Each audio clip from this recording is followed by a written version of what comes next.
এতগুলো দিন থাকতে জুমার দিনের এত ফজিলত কেন? কারণ এই দিনে আল্লাহ তাআলা ফিহি খালাকাল্লাহু সাইয়্যিদানা আদম আলাইহিস সালাম, এই দিনে আল্লাহ তাআলা আদম আলাইহিস সালামকে তৈরি করেছেন। ফিহি আহবাতাল্লাহু তাআলা আদম মিনাল জান্নাহ ইলাল আরদ, এই দিনে আল্লাহ তাআলা সাইয়্যিদানা আদমকে জান্নাত থেকে দুনিয়ায় পাঠিয়েছেন। আল্লাহু আকবার। ফিহি তাকাব্বালাল্লাহু তাওবাতা আদম, এই জুমার দিনে আল্লাহ সাইয়্যিদানা আদম আলাইহিস সালামের তওবা কবুল করেছেন। ফিহি কুবিদা রূহু আদম, এই জুমার দিনে আল্লাহ তাআলা সাইয়্যিদানা আদম আলাইহিস সালামের রূহ কবজ করবেন। ওয়ালা তাকুমু সাআতু ইল্লা ফি ইয়াউমিল জুমআ, আর জুমার দিন ছাড়া কিয়ামত অনুষ্ঠিত হবে না। তাহলে জুমার দিনের আলাদা স্পেশালিটি আছে না নাই? আবার বিশ্বনবী জুমার দিনকে লক্ষ্য করে বললেন, আল জুমআতু ইলাল জুমআ কাফফারাতুন লিমা বাইনাহুমা, এক জুমা থেকে আরেক জুমার মাঝখানে যে 7টা দিন আছে, জুমার কারণে 7 দিনে যে গুনাহগুলো হয়, গুনাহগুলো জড়িয়ে দেয় কে?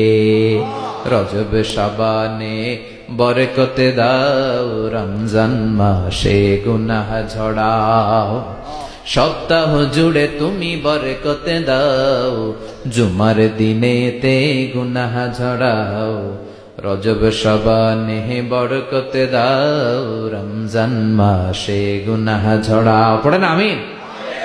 এই জুমার মাধ্যমে বিগত সপ্তাহের গুনাহগুলোকে ঝরিয়ে আপনারা নিষ্পাপ করে দেয় কে? আর রমজানের মাধ্যমে বিগত 1 বছরের গুনাহ মাফ করে দেয় কে? এই জন্য বিশ্বনবী রমাদান আল মুবারাক আসার 2 মাস আগ থেকেই নিজেকে প্রিপেয়ার করতেন, প্রস্তুত করতেন। রজব থেকেই তিনি দোয়া করতেন, আল্লাহুম্মা বারিক লানা ফি রজব ওয়া শাবান ওয়া বাল্লিগনা রমাদান, আল্লাহ তুমি রজব শাবানে বরকত দাও, রমজান মাস আমাদেরকে পৌঁছিয়ে দাও। পড়েন আমিন। এখন যে মাসটা আমরা কাটাচ্ছি কি মাস? এই মাস থেকে বিশ্বনবী নিজেকে প্রিপেয়ার করতেন। আর শাবান মাসে বিশ্বনবী সবচাইতে বেশি নফল রোজা রাখতেন। যারা নফল রোজা রাখতে চান এরা শাবান মাসে রাখবেন। রমাদানের পরে যেই মাসে বিশ্বনবী সাল্লাল্লাহু আলাইহি ওয়াসাল্লাম সবচেয়ে বেশি নফল রোজা রাখতো, ওই মাসটার নাম হচ্ছে শাবান। বেশি বেশি নফল রোজা রাখবেন তো? আল্লাহ তুমি কবুল করো।